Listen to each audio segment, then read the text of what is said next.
Buenos días, soy Leonardo Guidi, analista financiero de Conectar Bursátil. Hoy es viernes 7 de junio de 2024 y este es el resumen semanal de los mercados que comenzamos como siempre por Estados Unidos, en donde, tuvimos una semana también la verdad que con muy pocas novedades. Está bastante tranquilo Estados Unidos, veremos qué pasa la semana que viene cuando se reúne la Reserva Federal, pero por lo pronto tenemos otro nuevo récord histórico durante esta semana, de la mano de las empresas tecnológicas, aunque debería decir principalmente de Nvidia, que fue otra vez la gran protagonista de la semana. Y nuevamente parece que Nvidia me quiere torturar porque digo, ¿cómo puede ser que no vi? ¿Cómo puede ser que se me escapó ese escenario futuro tan maravilloso que está teniendo Nvidia? Pero bueno, no es cuestión de torturarme a mí mismo ni de lamentarme, porque el mercado siempre da oportunidades, siempre da revancha, siempre se encuentran oportunidades. Si no es en la misma empresa, será en otras empresas, será en otros sectores. Pero la verdad que es sorprendente, o sea, Nvidia esta semana alcanzó los 3 billones de dólares de capitalización, es la segunda empresa de mayor capitalización bursátil del mundo, por debajo de Microsoft, y está ahí nomás, de llegar a ser la primera. Así que impresionante, la verdad. Veremos a ver hasta dónde va este enamoramiento que está teniendo el mercado con todo lo relacionado con inteligencia artificial, que obviamente dista mucho de ser lo que fue la burbuja de las .com, como muchos lo están diciendo. Acá tenemos empresas que están realmente creando mucho valor para los accionistas, y exactamente Nvidia es el mejor ejemplo de eso. O sea, es una empresa que crece, pero no solo crece, ya venía creciendo, sino que aceleró muchísimo, muchas veces, multiplicó por varias veces sus ventas, el incremento de sus ventas. No solo eso, sino que lo hizo aumentando margen de rentabilidad operativa, lo cual quiere decir que la empresa se volvió más productiva, además de crecer muchísimo. O sea, que eso es raro que pase, porque realmente cuando las empresas crecen mucho, por ahí lo hacen a costa también un poco del margen de rentabilidad, porque invierten mucho en publicidad, o sea, porque invierten mucho sobre todo en eso, en cuestiones de publicidad, de promoción, de investigación y desarrollo. En el caso de Nvidia no, o sea, creció, multiplicó por varias veces sus ingresos, y aún así mejoró márgenes de rentabilidad, y encima también tuvo el agregado del mercado de que expandió múltiplos. Expandir múltiplos o expandir price earning, como se le suele decir. Se suele usar el price earning porque es el ratio, el múltiplo más conocido de todos, pero lo que se quiere dar a entender ahí es que los inversores están dispuestos a pagar por esta empresa valuaciones más altas de las que venían pagando anteriormente. Se usa el price earning justamente porque es un ratio muy sencillo, porque tiene justamente las ganancias de la compañía, el precio del mercado y el múltiplo, obviamente. Entonces, si crece el múltiplo, lo que quiere decir es que a igualdad de ganancias, los inversores están dispuestos a pagar múltiplos más altos. ¿Por qué? O sea, a pagar valores más altos de la compañía, precios más altos de la compañía, básicamente porque confían más en la empresa, porque ven que eso es más estable. O sea, obviamente uno ve una compañía y justamente su valuación, lo que paga por una compañía, está en base a su expectativa futura. Y justamente, o sea, cuando la expectativa futura es demasiado amplia, cuando los escenarios futuros son demasiado amplios, uno por ahí no está dispuesto a pagar tanto por la compañía, una evaluación tan alta o muy exigente por la compañía, porque entre los escenarios futuros puede haber escenarios muy buenos, pero también escenarios muy malos. Ahora, cuando la compañía tiene una fuerte y sostenible ventaja competitiva, tiene un equipo administrador, un equipo gerencial que es muy competente, como lo ha demostrado el de esta compañía, entonces uno, cuando proyecta escenarios futuros, ese rango de escenarios futuros se va estrechando, porque las ventajas competitivas de la compañía, la industria, el equipo gerencial te da más previsión sobre lo que puede pasar a futuro. Entonces, al haber más previsión de cuáles pueden ser los escenarios futuros de la compañía, el público, o sea, los inversores están como diciendo, bueno, por estas ganancias que son más previsibles en el tiempo, yo puedo prever mejor en los rangos en los cuales pueden estar las ganancias, yo estoy dispuesto a pagar un precio mayor que el que pagaría por ganancias equivalentes de otra compañía cuyos escenarios futuros posibles son un rango mucho más alto, algunos que incluso pueden llegar a ser malos. Entonces, eso quiere, o sea, por eso uno dice, bueno, el precio de las acciones de la compañía, como yo les comentaba, se va a mover principalmente por las ganancias de las compañías, pero, o sea, también por supuesto con respecto a los dividendos, como mostrábamos en el paper de Mabousin del Total Shareholder Return, pero también se va a mover en base a el múltiplo, o sea, a qué nivel de evaluación la gente está dispuesto a pagar por la compañía. Entonces, cuando una compañía, por ejemplo, multiplica sus ganancias, no sé, pongamos por ejemplo por 5, pero el precio de la acción se movió, no sé, por 7 o por 10, lo que se dice ahí es que lo que pasó es que hubo expansión de múltiplos, o sea que el mercado no solo vio que crecieron las ganancias de la compañía, sino que detectó que la compañía estaba fortaleciendo su ventaja competitiva, que su futuro seguía siendo muy optimista, o sea, tenían escenarios futuros bastante optimistas, y además las ventajas competitivas, el equipo gerencial, la industria, o sea, las características de la industria en las que está la empresa, hacían que la previsión de futuro de los resultados que podía tener esa compañía fuera como más predecible, y entonces estaban dispuestos a pagar más por esa compañía. Entonces, por esa razón es que a veces uno dice, ¿cómo puede ser que las ganancias se multiplicaron por 5 y el precio de la acción se multiplicó por 8? Bueno, porque no solo que las ganancias se multiplicaron, sino que además la compañía generó más previsibilidad a futuro, y eso hace que los inversores estén dispuestos a pagar un poco más por la compañía. Aún así, debo decir que obviamente no todas las buenas empresas terminan siendo buenas inversiones, pero en el caso de Nvidia justamente te muestra eso, o sea que es una empresa que no solo ha dado grandes satisfacciones a sus gerentes, a sus empleados, a sus clientes, sino también a sus accionistas, que eso es algo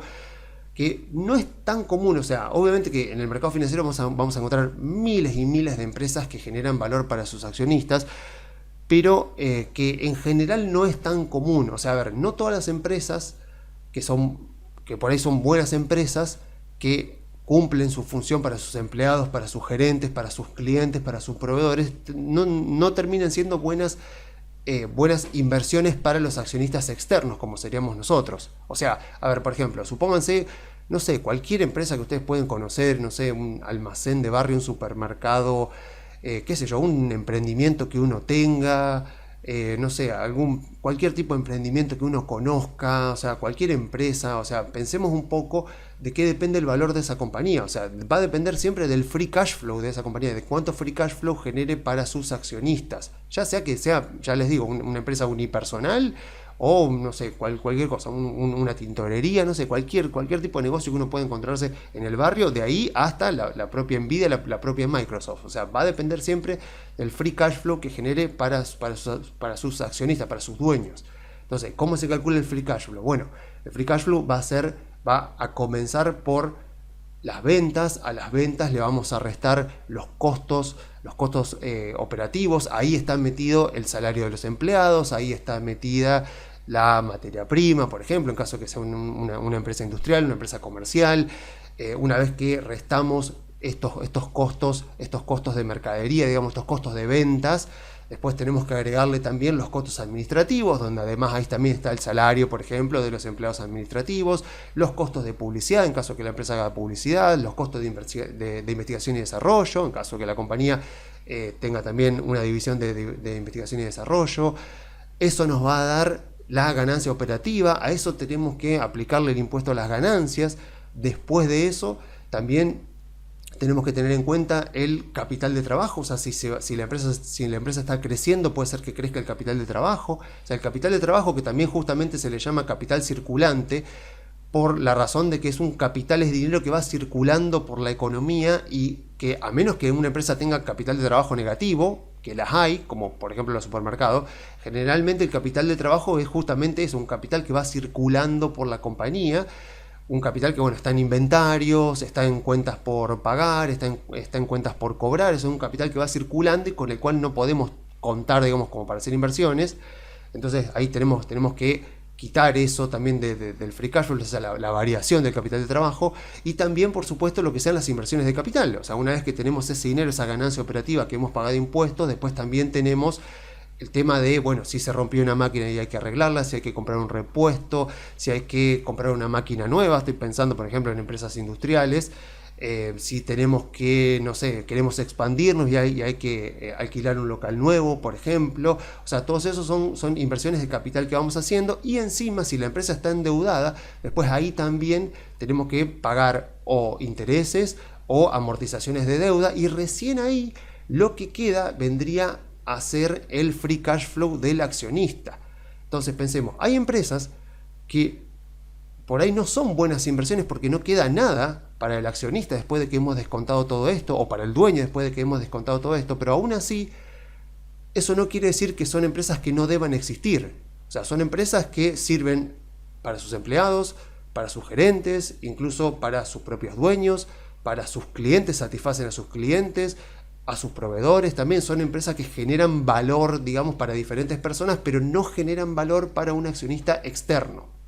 Y por eso nos pasa, vieron que dicen que, no sé, de las 500 empresas del Standard & Poor's, bueno, son muy poquitas las que realmente están expandiendo sus ganancias. O sea, siempre se habla, ¿no?, de la amplitud del mercado, de cuántas de las empresas que están en el mercado, cuántas son realmente buenas inversiones. Bueno, ese justamente es nuestro trabajo, es encontrar aquellas empresas que son buenas oportunidades de inversión para accionistas externos, o sea, que seríamos nosotros, para personas que vamos a comprar acciones y que vamos a participar de las ganancias que queden después de toda esa larga resta, que es básicamente el cálculo del free cash flow. Entonces, Nvidia, por ejemplo, ha subido tanto, y las tecnológicas en general. O sea, si uno mira las tecnológicas durante este año y uno ve las ganancias del Standard & Poor's,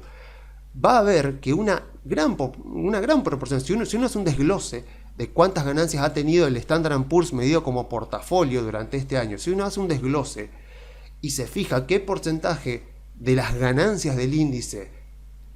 corresponden a las famosas 7 magníficas, va a ver que es más de la mitad, es mucho más de la mitad de las ganancias del Standard & Poor's. Entonces no podemos estar hablando ahí de burbuja, de que las valuaciones de las empresas están caras, porque las valuaciones de las empresas están reflejando bastante bien. O sea,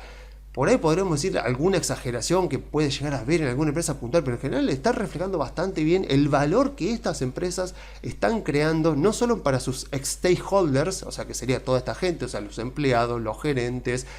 que bueno, no dejan de ser empleados, los clientes, los proveedores, la comunidad, etcétera, etcétera, sino también para los stakeholders, o sea, los shareholders, los accionistas. Entonces, lo que buscamos justamente son ese tipo de empresas, o sea, empresas que tienen una fortaleza tan grande, tienen ventajas competitivas tan sólidas y tienen mercados en expansión y están justamente en industrias que les permiten además defenderse de la competencia a la vez que van creciendo, y encima empresas como las tecnológicas que son ligeras de capital, con lo cual pueden crecer y aumentar márgenes sin necesariamente tener que invertir mucho en capital, o sea, realizar muchas inversiones de capital. Entonces, estas empresas es mucho más probable que terminen generando valor para sus accionistas, que se ve reflejado, por supuesto, en el precio de las acciones. Así que mucho más no tengo para decir, mucho más no hay para decir, porque la verdad no ha habido ninguna noticia importante. Hoy salió, por ejemplo, el dato del desempleo en Estados Unidos, vino mucho mejor que lo esperado. Aún así, bueno, más o menos se considera que la Reserva Federal va a bajar la tasa en septiembre. Hay dudas con respecto a eso, pero vemos que el mercado parece que ya lo ha descontado y tampoco ha reaccionado negativamente a eso. O sea que incluso podría no bajarse la tasa de interés en septiembre, y aún así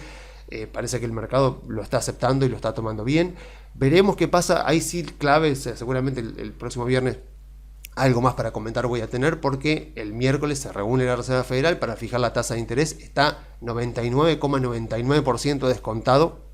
que va a mantener la tasa tal como está, pero justamente lo que importa es la conferencia de prensa, o sea, lo que venga después, a ver qué dice Powell, porque vieron que cada palabrita que puede llegar a decir, y encima hoy en la era de la inteligencia artificial, cualquier palabrita puede despertar emociones en los inversores. Así que veremos por lo pronto a ver cómo sigue esto, pero después, bueno, mucho más para decir de Estados Unidos no tengo, y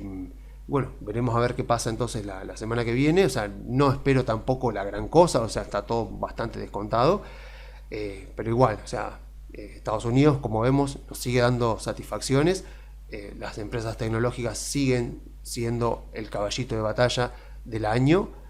al igual que otros sectores, pero más minoritario. Así que yo creo que la estrategia que venimos siguiendo durante estos meses tiene todo el sentido que la sigamos manteniendo, por lo menos hasta que empecemos a ver que efectivamente la Reserva Federal va a bajar la tasa de interés, aunque, bueno, también he hablado acá de empresas de otros sectores como Vista Oil, o sea, hoy por ejemplo, ahora vamos a ver un poco el tema de Argentina, que ahí sí tengo bastante más para hablar, pero esta semana las empresas argentinas recibieron un castigo muy grande y no se salvaron ni siquiera los CEARs, así que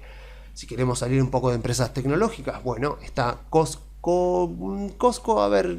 sí, es una empresa que me encanta, o sea, es una de las favoritas del querido Charlie Munger. Creo que la evaluación está un poquito exigente, tendría que reverla, pero la última vez que la vi estaba bastante exigente, pero a ver, Visa también se consideraría empresa tecnológica, a pesar de que muchos la relacionan con el sector financiero. Aún así es una tremenda empresa que es para tenerla ahí en el portafolio durante mucho tiempo. Y si no, bueno, Vista Oil, con lo que pasó esta semana, más todavía sigue siendo muy interesante, a pesar de que ahí ya no estaríamos hablando de Wall Street, estaríamos hablando mucho más de Argentina, pero bueno, esto me lo reservo a Argentina para hablar ahora justo a continuación. Así que déjenme primero poner el gráfico. Hoy voy a poner solamente el gráfico del Merval porque ya sabemos que el palazo fue para todos parejo. Bueno, estamos acá, más o menos lo mismo. Vamos a ver si vemos en bancos, si vemos en energéticas, si vemos en utilities, incluso como les decía, o sea, si miramos Mercado Libre, si miramos Vista Oil, también fueron empresas muy castigadas. Y bueno, eso, a ver, como dice por ahí el profe Juan Carlos de Pablo, cuando el castigo por ahí es tan generalizado, por lo menos decir, bueno, no es conmigo, o sea, yo puedo ver mi portafolio y digo, bueno, o sea, le han pegado a los bancos, le han pegado a las energéticas, como le digo, le ha pegado incluso a Vista Oil, que ni siquiera cotiza como acción argentina. Le han pegado a Panel General, Panel Merval, o sea, todo parejo. Le han pegado a los bonos cayendo casi 10% en el mes, mucho más si tomamos incluso la última semana, un poco más si tomamos la última semana de mayo también. Entonces uno dice, bueno, esto no tiene que ver con los bonos, no tiene que ver con las acciones, no tiene que ver con los bancos, no tiene que ver con las petroleras, no tiene que ver con las empresas proveedoras de servicios, no tiene que ver con Autopista del Sol, no tiene que ver con Banco Valores, con nada. O sea, es algo general, o sea, es algo que tiene que ver directamente con Argentina, y cuando hablamos de Argentina tiene que ver exclusivamente con la política, pues sabemos que en Argentina los mercados financieros se mueven al ritmo de la política. Entonces, en ese sentido, por lo menos decimos, bueno, ok, listo, no es algo que esté pasando algo puntualmente en las empresas que yo tengo o en los bonos que yo tengo, es algo que está pasando en general, con lo cual las razones, como ya lo hemos comentado en anteriores informes, tenemos que justamente buscarlas más bien en lo que está pasando en la política. Bueno, y de hecho, a ver, si yo miro justamente toda la baja que han tenido el Merval, estamos hablando de, bueno, si tengo que ver un poco desde acá, desde este máximo que hizo hace unos cuantos días, 16% de baja el Merval, o sea, imagínense otras acciones. Y bueno, vieron ustedes que seguramente vieron las famosas frases de Buffett que siempre circulan por redes sociales, por los grupos de WhatsApp, por todos lados, incluso en muchos libros. Saben todos que Warren Buffett tiene una famosa frase que dice: sé temeroso cuando todos son codiciosos y codicioso cuando todos son temerosos. Así que este sería un gran momento para comprobar si somos exactamente quienes creemos en esa frase y actuamos realmente conforme a esa frase, o somos tal vez seguidores de Warren Buffett que repiten ese tipo de frase que dice sí hay que comprar cuando los mercados caen, pero efectivamente cuando los mercados caen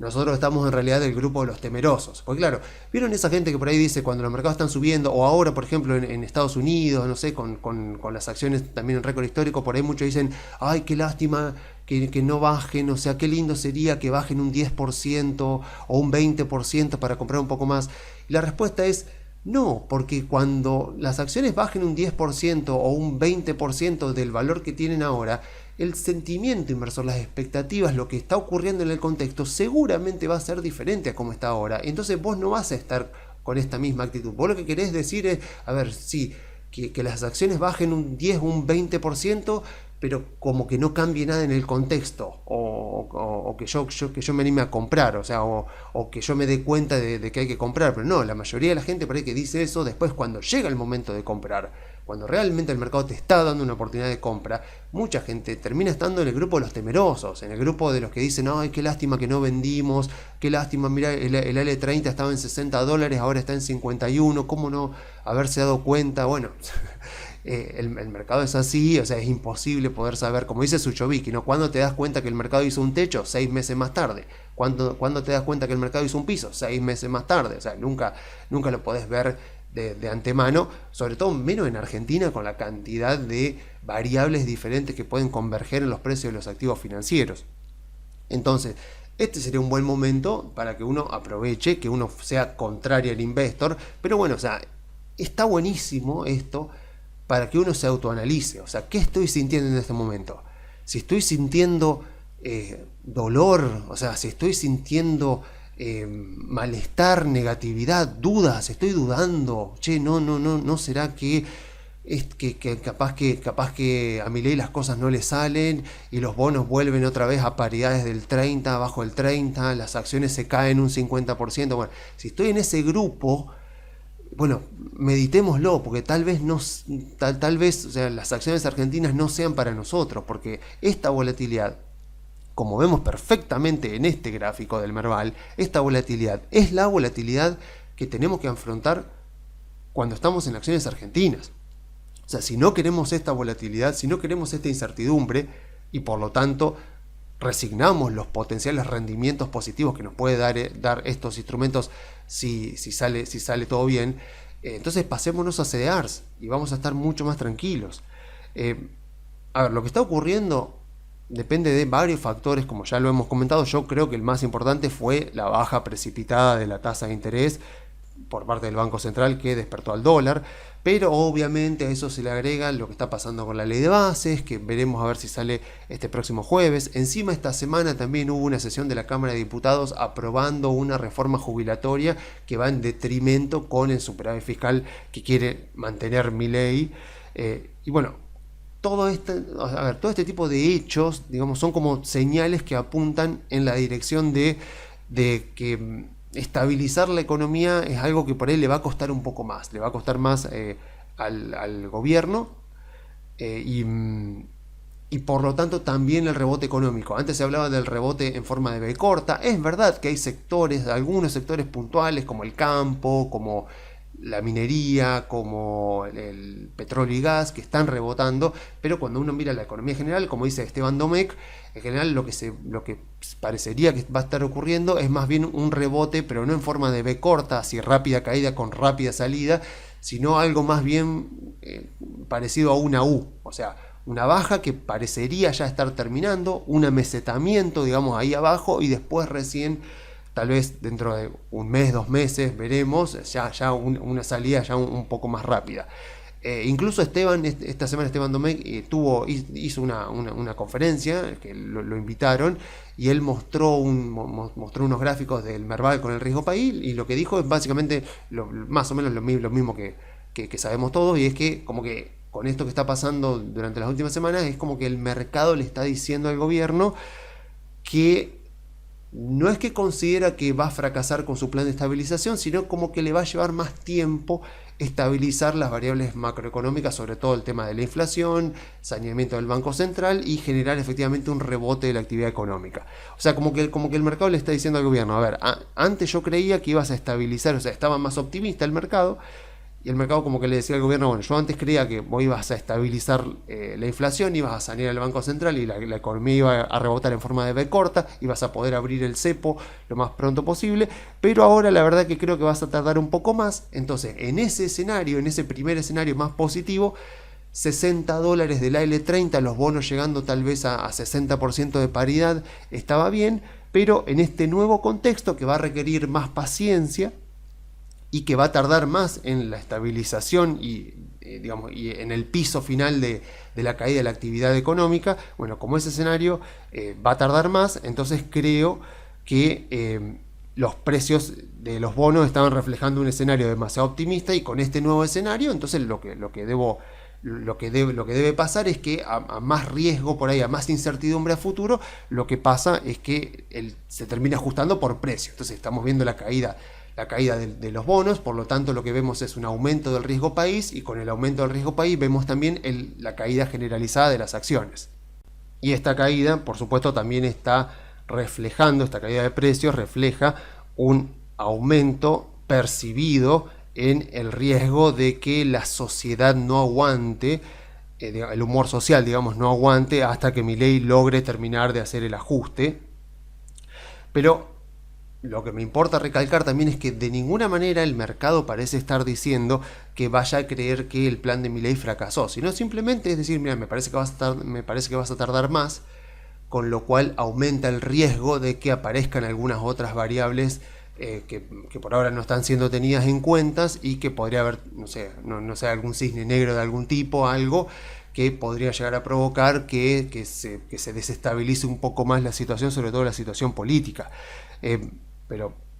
a ver, de ninguna manera el mercado parece estar diciendo eso. O sea, las paridades de los bonos, los precios de los bonos tendrían que estar mucho más abajo si el mercado realmente esté creyendo o esté intentando descontar un fracaso del plan de Milei. No parece que vaya a ser así, sobre todo porque Milei obviamente está convencidísimo de lo que está haciendo, e incluso esta semana el propio Milei, si se van a YouTube y se fijan en el discurso que da Milei junto con Esper en Agroactiva, ahí Milei habla específicamente del tema de los bonos y aclara bastante bien la situación, sobre todo para explicar un poco qué era lo que estaba pasando, obviamente a la manera de Milei, echándole la culpa a la casta política, como bien sabemos, pero él justamente comenta eso, de que más allá del ruido social, o sea, de que obviamente están cayendo los bonos, o sea, según lo que dice Milei, los bonos están cayendo principalmente, por supuesto, por razones políticas, por lo que pasó el otro día en el Congreso, con esta ley que aumentan a los jubilados, que está muy bien, o sea, es muy loable, o sea, todo el mundo quiere que los jubilados ganen más, pero que es a costa de 0,4, me parece que era 0,4% del PBI, que es en un contexto en el cual el gobierno está como con muchos problemas para poder mantener ese superávit fiscal. Ya Milei dijo, de hecho, que junio no va a venir con superávit fiscal, o sea, ya lo aclaró por el tema de aguinaldos, pero dijo que cuando vamos a mirar el semestre va a estar ahí, porque él, según lo que dice él, siempre el superávit fiscal es innegociable. O sea, ¿por qué? Justamente porque él dice, más allá del ruido social, la clave está en el superávit fiscal y financiero, porque a pesar de los ruidos que haya en el contexto, si eso se mantiene, esto es en palabras del propio Milei, si se mantiene el superávit fiscal y el superávit financiero, la solvencia financiera del gobierno mejora, y si se percibe que eso se va a mantener, ese superávit fiscal y financiero se va a mantener y va a ser algo ya permanente durante todo el gobierno, pase lo que pase, más allá de todos los problemas que el gobierno tenga que enfrentar, entonces a mayor solvencia financiera percibida por parte del mercado, el valor de los pasivos del gobierno aumenta. Y cuando decimos pasivos del gobierno, decimos por lo tanto bonos. Y si aumentan el precio de los bonos, porque aumentan la percepción de solvencia del gobierno, por lo tanto baja el riesgo país, y si baja el riesgo país, entonces suben las acciones, que es justamente todo el escenario que yo creo que por ahora sigue teniendo mucha razonabilidad de que termine dándose. Así que la verdad que el mercado nos está dando una gran oportunidad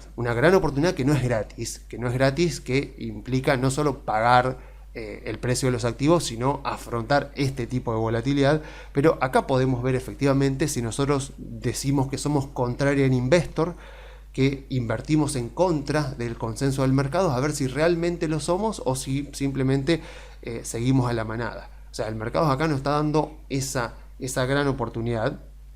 y de hecho tiene lógica. O sea, si nosotros admiramos mucho a los grandes inversores que siempre menciono acá, obviamente a Warren Buffett, a Charlie Munger, a Peter Lynch, a Howard Marks, a Druckenmiller, que no es tan conocido, pero ahora se hizo más conocido porque justamente habló de Milei y dijo que había comprado acciones argentinas. O sea, cuando miramos ahí un poco este tipo de inversores que son las leyendas del mercado, que han batido al mercado y han sido sumamente exitosos, como yo he comentado en otros informes, la verdad que no hay tanto secreto de su fórmula. O sea, ellos básicamente lo que hacen es comprar activos subvaluados, entender, y acá está la clave, entender lo más detalladamente posible cuáles son sus drivers generadores de valor y después aguantarlos todo lo necesario hasta que ese valor que ellos detectaron previamente al estudiar el activo se termine manifestando. Esta última característica, esa paciencia que hay que tener, ese aguante ante tanta volatilidad e incertidumbre que a veces hay en el mercado, es lo más importante. O sea, van a encontrar muchas frases famosas de inversores que dicen eso. Creo que incluso el propio Charlie Munger dice justamente que la paciencia, la tolerancia, o sea, ese convencimiento que uno tiene para poder aguantar, es tal vez el rasgo más importante de todos los inversores. Porque si ustedes miran las empresas que han sido las que han dado los mejores rendimientos, tal vez durante la última década, durante los últimos 20 años, y empiezan a ver análisis, si ustedes buscan análisis de casos de éxitos, y por ejemplo la bebida esta Monster, que creo que el código de la acción era MNTR, me parece que era, o MNST, me parece que era, que es la famosa bebida energética, fue por lejos una de las mejores inversiones de todos los últimos 20 años y sigue siendo una gran empresa, bate récord histórico todos los años, pero cuando uno ve el rendimiento lo ha logrado a lo largo de muchos años. O sea, aquel inversor que capturó ese más de 1000% o 10.000% que dio la compañía, porque multiplicó por muchas veces su capital, por más de 100 veces su capital para aquellas personas que invirtieron a principios de la década de los 2000, bueno, claramente no fue un camino suave, no fue un camino solamente de ida. O sea, habrá habido momentos mejores o peores, habrá habido crisis que la empresa ha tenido que superar y que el mercado ha tenido que superar. O sea, no ha sido en ninguno de los casos, ninguna empresa exitosa ha tenido un camino suave hacia los récords históricos, o sea, y hacia rendimientos que estén muy por encima del mercado. O sea, siempre han tenido han tenido momentos de incertidumbres, han tenido momentos de euforia, han tenido momentos de crisis, momentos de muchas dudas con respecto a los inversores, pero justamente, o sea, este tipo de inversores, los inversores más conocidos, los más famosos, los que mejores rentabilidades han tenido, son capaces de capitalizar los malos momentos de las compañías, de las buenas compañías, y de los malos momentos del mercado, como fue por ejemplo el 2022 en Estados Unidos, para aprovechar y invertir, o sea, aprovechar esas oportunidades de inversión de activos de buena calidad a bajas valuaciones. En el caso de empresas argentinas, no estamos por supuesto en absoluto hablando de activos de buena calidad, pero sí estamos hablando de activos que, si el contexto mejora, venimos tan abajo, venimos desde el último subsuelo del infierno un poco más. Así que con que la cosa mejore un poco y lleguemos tal vez a tierra firme, o sea, los rendimientos que ya estamos teniendo durante este año y de los que podríamos llegar a tener si esta situación realmente se estabiliza, terminan siendo muy grandes, o sea, superando tal vez posiblemente en las acciones del 100% en dólares, pero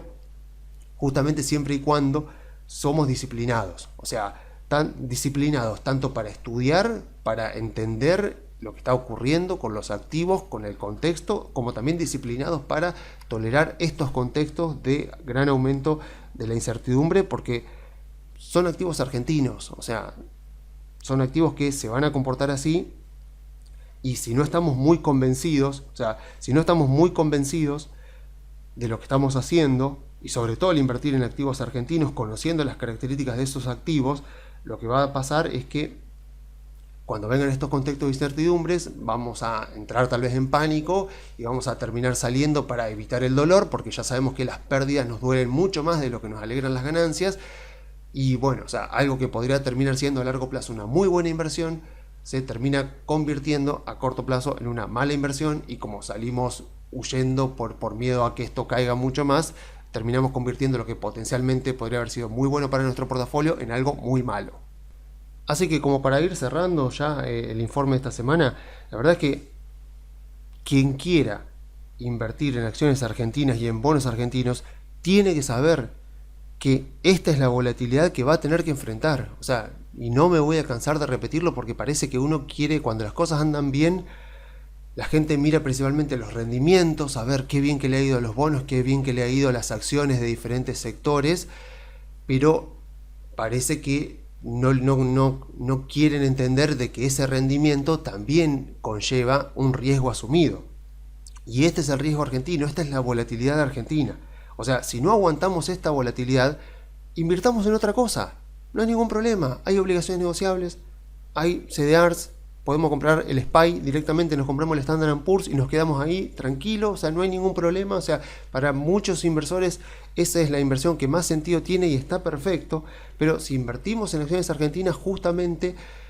lo que más tenemos que hacer es conocer lo que tenemos. O sea, cuanto más volátil son los activos, cuanta más incertidumbre hay en relación a activos financieros, como pueden ser bonos y acciones argentinas, más sentido tiene, pero y con mucha más profundidad.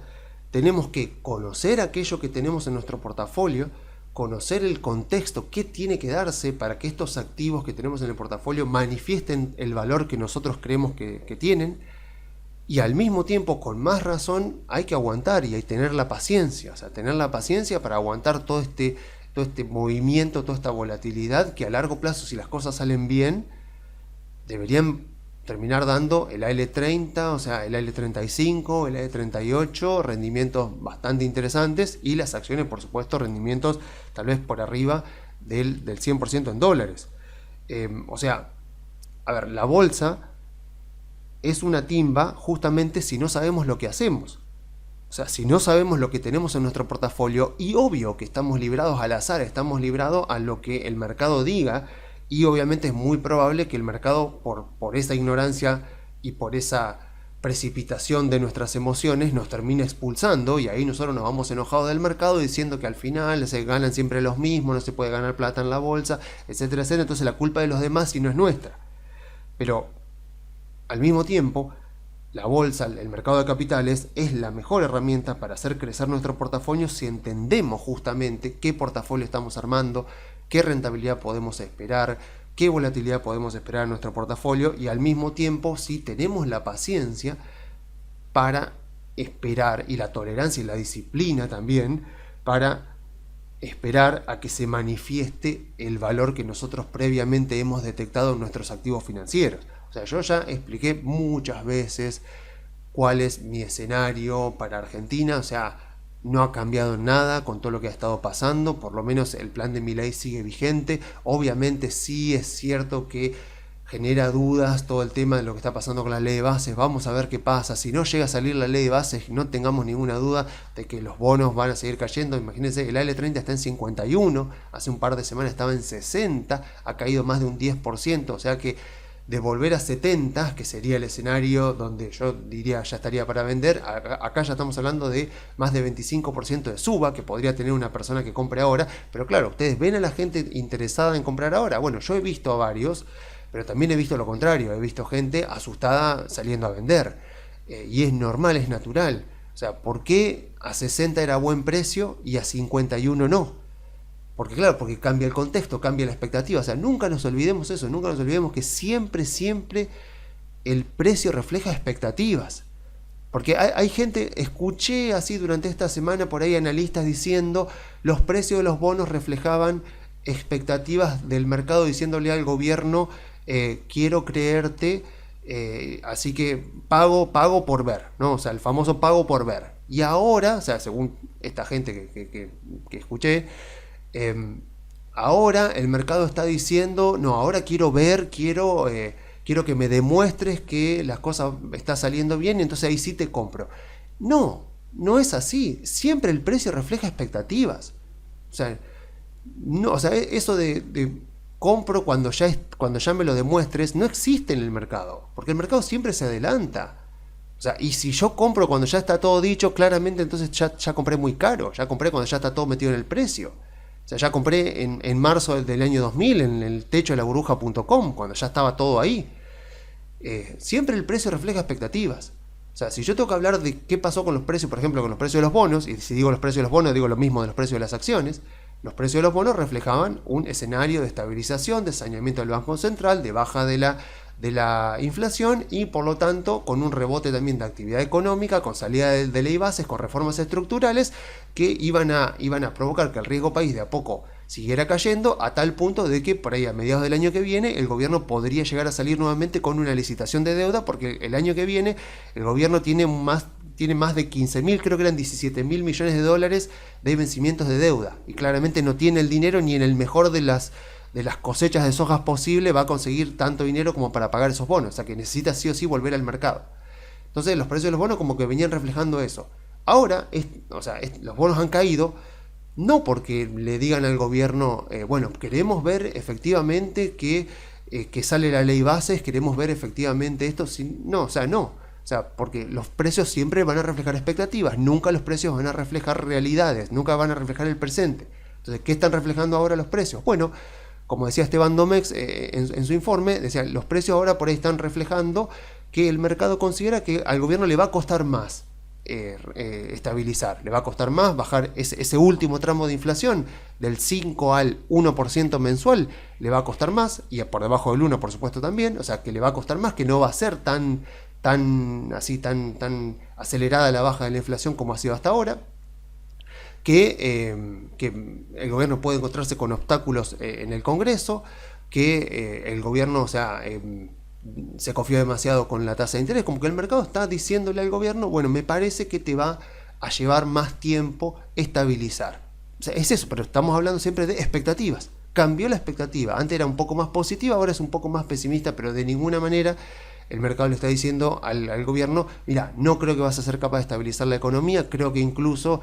podés llegar a fracasar en tu plan de estabilización y la inflación se puede llegar a acelerar. Eso no le está diciendo el mercado al gobierno porque no lo vemos en los precios. Porque si no estaríamos viendo ya un deterioro mucho más grande del precio de los bonos, del precio de las acciones, reflejando un escenario donde tal vez al gobierno no solo no le sale la ley base, sino que no le sale ninguna ley. Entonces el mercado no está reflejando eso. O sea, el mercado está mirando a futuro con un poco menos de optimismo, pero como estamos en Argentina, la volatilidad es esta. Y un empeoramiento de las perspectivas, o sea, un alargamiento de los plazos para llegar a una estabilización. Y por supuesto, si tardamos más en llegar a una estabilización, tardamos más también en ver el rebote económico. Y si tardamos más en ver el rebote económico, incluso con las reformas estructurales, vamos a tardar más, por supuesto, en ver los balances de las compañías. Entonces, por supuesto, eso también se ve reflejado en los precios de las acciones. Pero bueno, este era el escenario que yo siempre me planteé. Sigo viendo este escenario de baja del riesgo país, baja del riesgo operativo. Para esto, obviamente, para la baja del riesgo operativo y financiero vamos a necesitar la ley de bases, las reformas estructurales y que no se caiga el DNU. Y al mismo tiempo, con la ley base, vendría también todo esto que yo estoy esperando en la parte de arriba, de las expectativas de flujo futuro de las compañías, aunque en el caso de las distribuidoras, por ejemplo, Transportadoras del Norte, Distribuidoras Cuyana, Autopistas del Sol también, que es concesionaria de servicios públicos. En este caso, en estas compañías, incluso sin ley de bases,